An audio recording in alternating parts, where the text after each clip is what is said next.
तो आज हम एक ऐसे मामले पर बात कर रहे हैं जो दोस्ती, विश्वासघात और अपराध की बेहद महीन लकीरों को धुंधला कर देता है।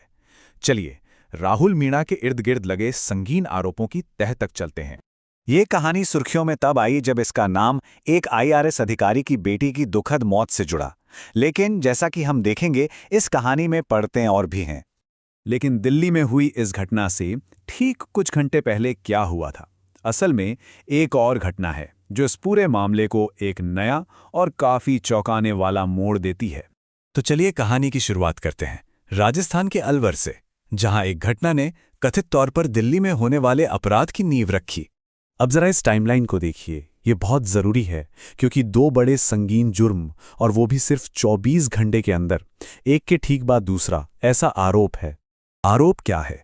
आरोप है अपने ही दोस्त की पत्नी के साथ दरिंदगी का, और वो भी तब जब बच्चे घर में ही पास के कमरे में सो रहे थे। ये भरोसे के सबसे घिनौने उल्लंघनों में से एक है। देखिए, ये सिर्फ एक रैंडम क्राइम नहीं था, ये एक सोचा समझा विश्वासघात था, ऐसा आरोप है। चलिए देखते हैं कि कैसे दोस्ती को ही एक हथियार की तरह इस्तेमाल किया गया। आरोपों के मुताबिक राहुल मीणा ने एक पूरा जाल बुना। इसकी शुरुआत होती है एक शादी में अपने दोस्त के साथ चलने की जिद से, और फिर एक बहाना बनाकर वहां से अकेले लौट आने से। और यहीं पर हम देखते हैं कि कैसे दोस्ती के नकाब को इस्तेमाल किया गया घर में एंट्री पाने के लिए, उस सबसे नाजुक पल में। मतलब भरोसे को ही दरवाजा खोलने की चाबी बना लिया गया। उस अंधेरी रात के बाद पहली चीज जो हुई वो थी एक फोन कॉल, मदद के लिए एक बेताब पुकार। पीड़िता ने अपने पति को फोन किया और बस उस एक कॉल ने उनकी दुनिया हमेशा के लिए बदल कर रख दी। वो शब्द, राहुल आया था और उसने मेरे साथ बहुत बुरा काम किया है। सोचिए, ये सिर्फ एक इल्जाम नहीं थे। इन्हीं शब्दों ने घटनाओं की उस पूरी चेन को शुरू किया जिसने इस विश्वासघात की पूरी कहानी को सामने ला दिया। और बस उस एक फोन कॉल के बाद कानूनी कार्रवाई शुरू हो गई। अलवर पुलिस में एक फॉर्मल कंप्लेंट दर्ज की गई और इंसाफ की तलाश शुरू हुई। तो अब थोड़ा रुकते हैं और पूरी तस्वीर को एक साथ देखते हैं।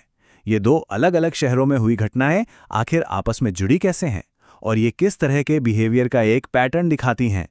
एक पैटर्न साफ उभर कर सामने आता है। क्या है वो? करीबी दोस्तों और जानकारों के भरोसे का फायदा उठाना, अपराधों को बहुत तेजी से एक के बाद एक अंजाम देना, और पीड़ितों तक पहुंचने के लिए धोखे का इस्तेमाल करना। ये एक ऐसा तरीका है जिसकी नींव ही भरोसे को तोड़ने पर रखी गई है। तो यहाँ जो सबसे ज़रूरी बात है समझने वाली, वो ये है कि दिल्ली की घटना कोई अकेली, आइसोलेटेड घटना नहीं थी।